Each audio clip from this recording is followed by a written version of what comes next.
You're listening to Life Kit from NPR. Hey everybody, it's Marielle.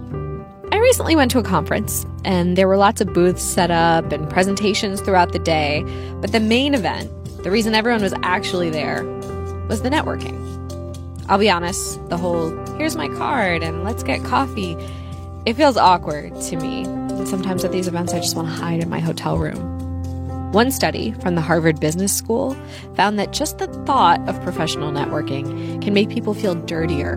Participants developed a sudden and disproportionate interest in soap and toothpaste.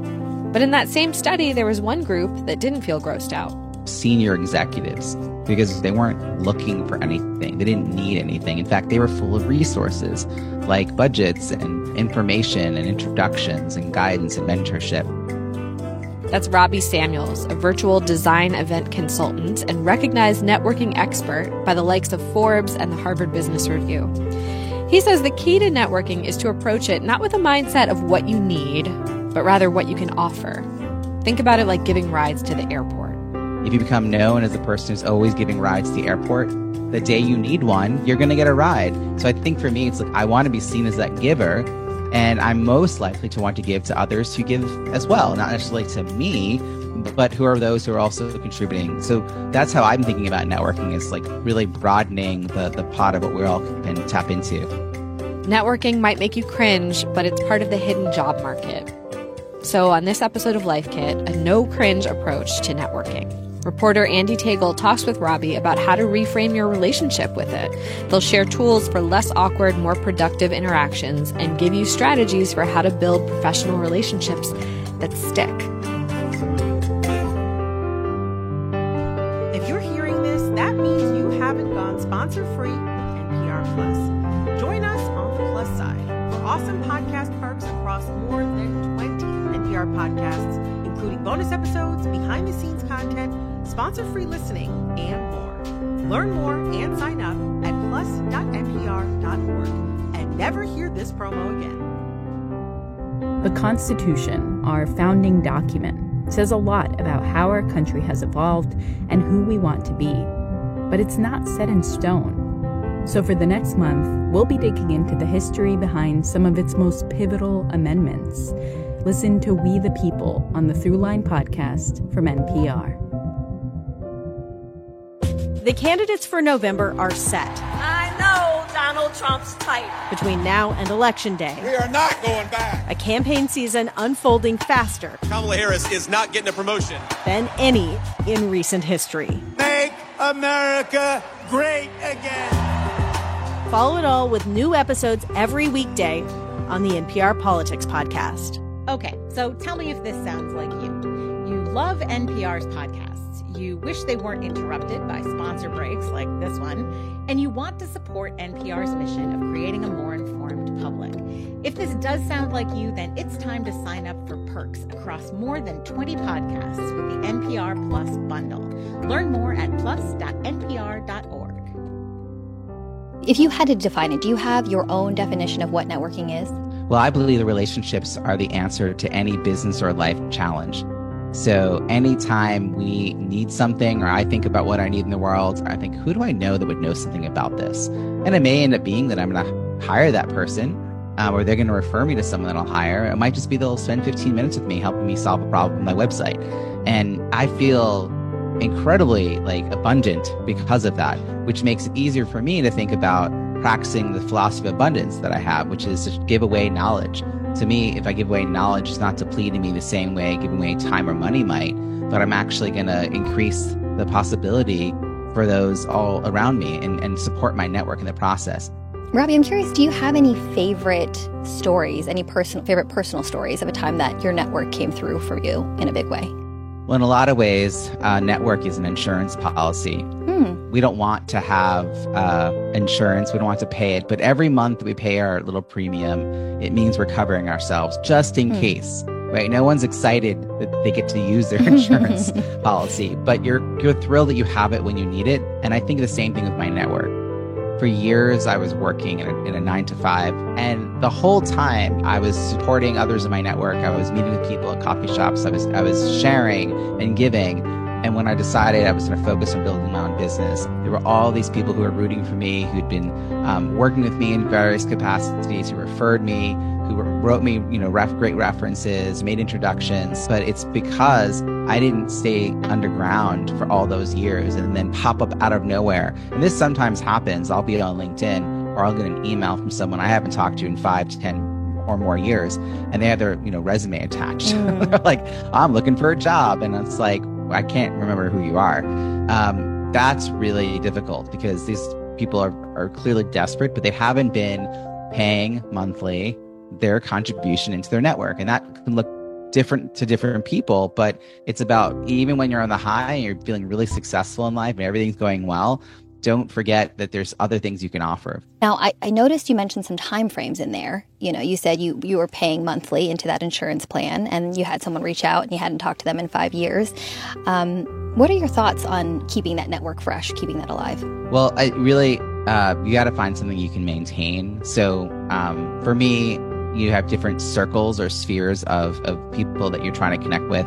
And so your closest friends you're going to see on a regular basis, or if you don't see them for a little while, it'll be easy to pick up. But, if it's an associate or sort of a friendly colleague that you see once a year at a conference, what I love about the world that we're now in, where Zoom and other virtual platforms are part of our life in a bigger way, I no longer wait a year to see people at a conference. The time that it takes to deepen a relationship has actually gone down because the repeat exposure is what builds the relationship. So what might have taken multiple years to feel a real friendship can happen much more quickly. So I think looking for organizations that host weekly and monthly activities that attract the kind of people you enjoy being around, that's one way to nurture. Another way is to, not just write happy birthday on someone's wall, but do anything else that's a little bit more. And it could just be texting if you have their phone number.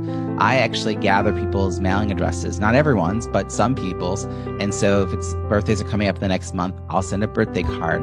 If I notice that they've got a new house, I can ask them a new address and send them a welcome home card to their new address. So these little touches doesn't take a ton of my effort compared to, getting in a car and traveling to a one-on-one meeting, but it amplifies your ability to be there for people in the moments they really need to be. I like that a lot. Inclusivity is a big part of this conversation. You have a great concept on this. Please tell us about being a bagel versus being a croissant. Yeah, it's the title of my first book, and it's also Croissants versus Bagels is also the focus of my TEDx. Basically, there's always that moment when you walk in the reception of the cocktail party and you see people standing around these tight clusters, these shoulder-to-shoulder bagels that are impossible to break into. But if one person shifts their body language and makes space for others to join, you can visualize now there's a bit of a croissant, there's an opening. So it's both going into the room, looking for those openings, but also what can you do to be the croissant? Because remember, you set an intention coming here that you want to meet people. So it's being aware of what is your body language saying about how approachable you are, and also the mindset shift. Oh, right, I'm here to meet people. Let me be clear on that. Yeah, absolutely. Absolutely. I went to a conference recently, and I was jazzed about it.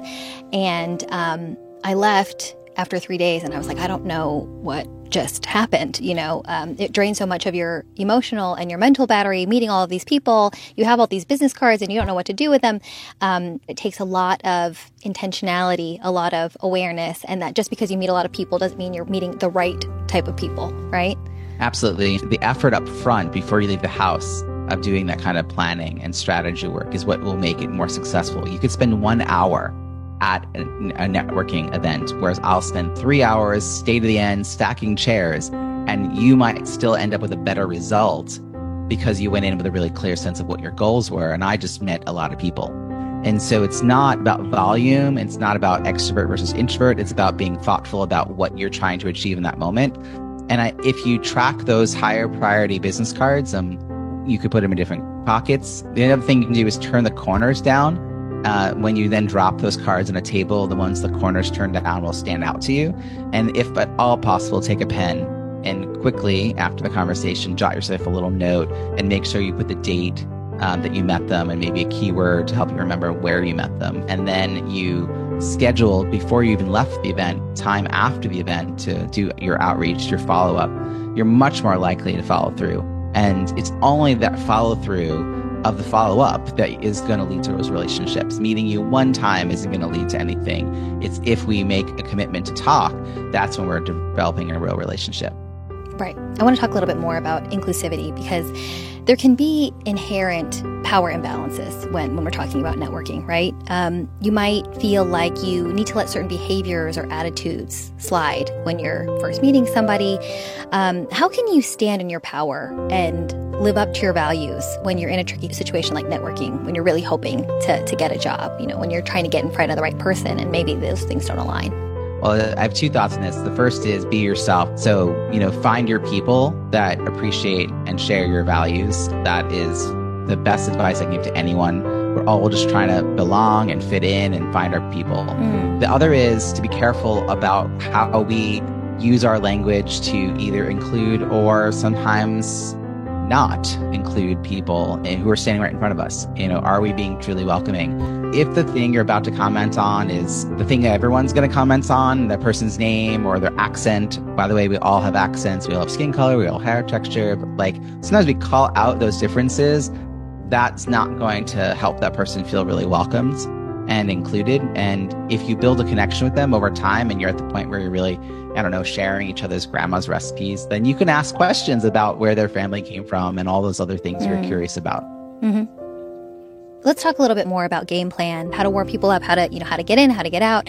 Thoughts on what does that look like? What's the best way? Simplicity. I think that if you don't have enough information to say more than this, just say, "Hi, my name is," and just extend a hand and be welcoming and smiling and encouraging. And just being open and being curious in a helpful way.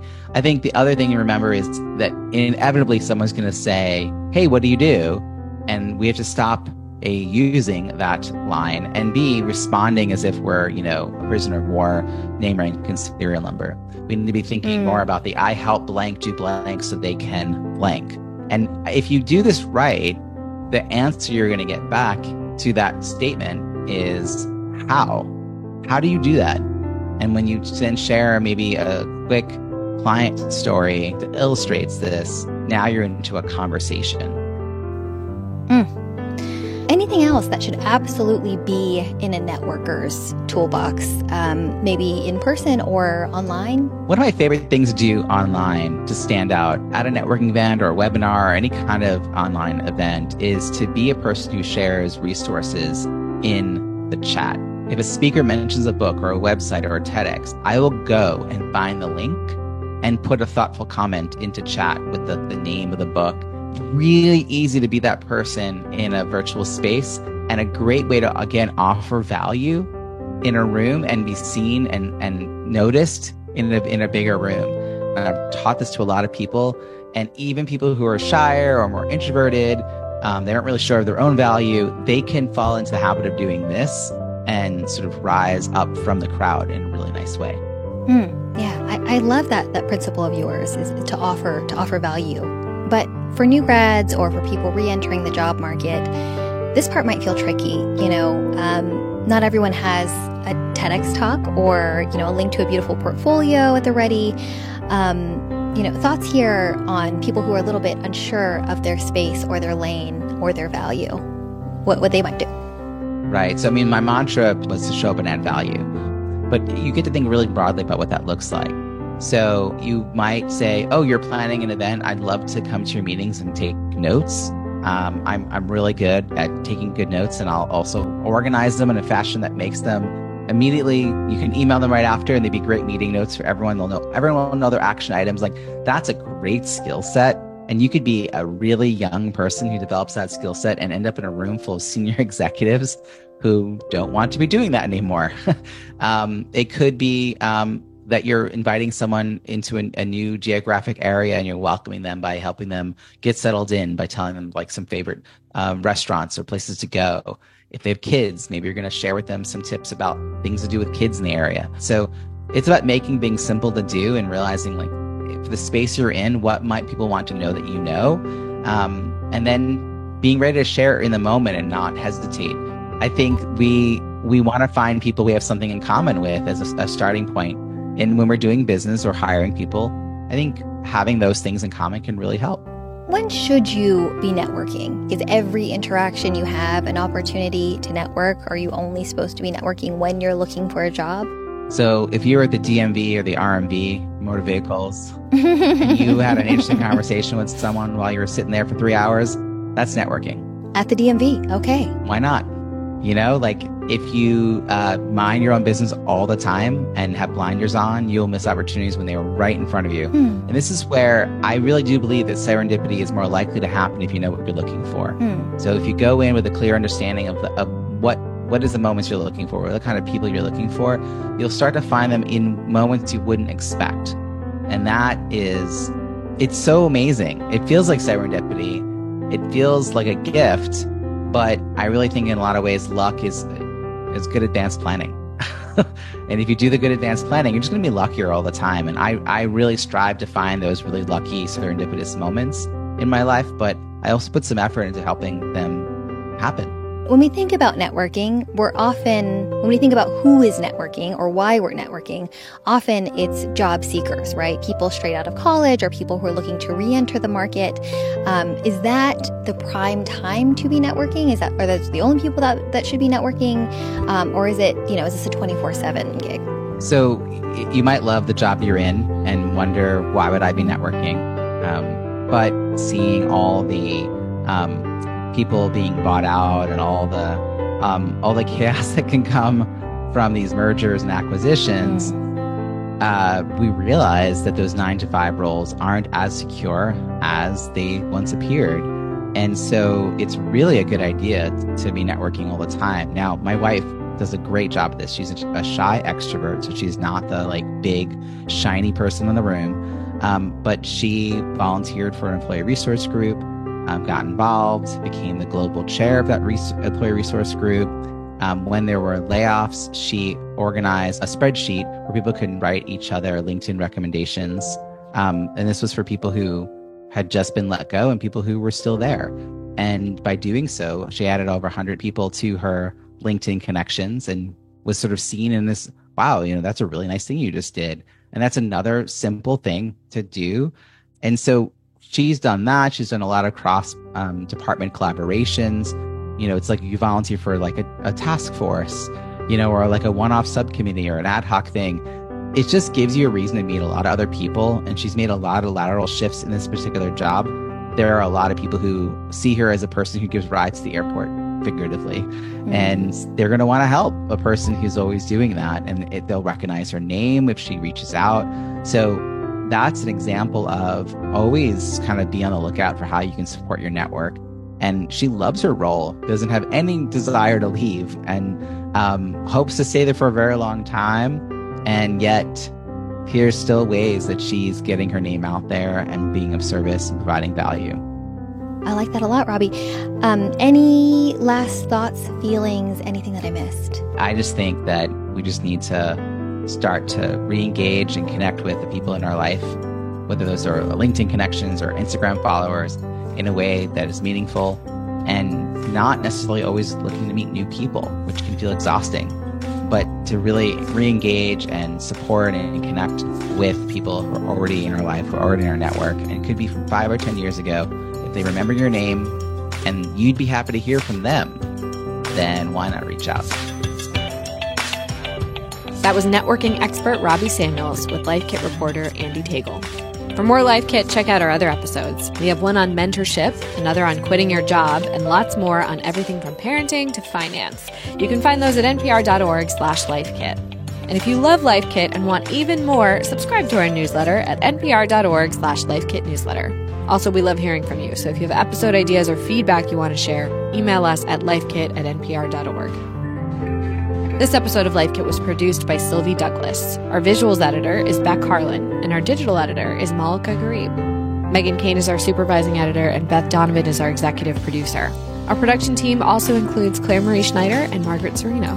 Engineering support comes from Stu Rushfield. I'm Marielle Segarra. Thanks for listening.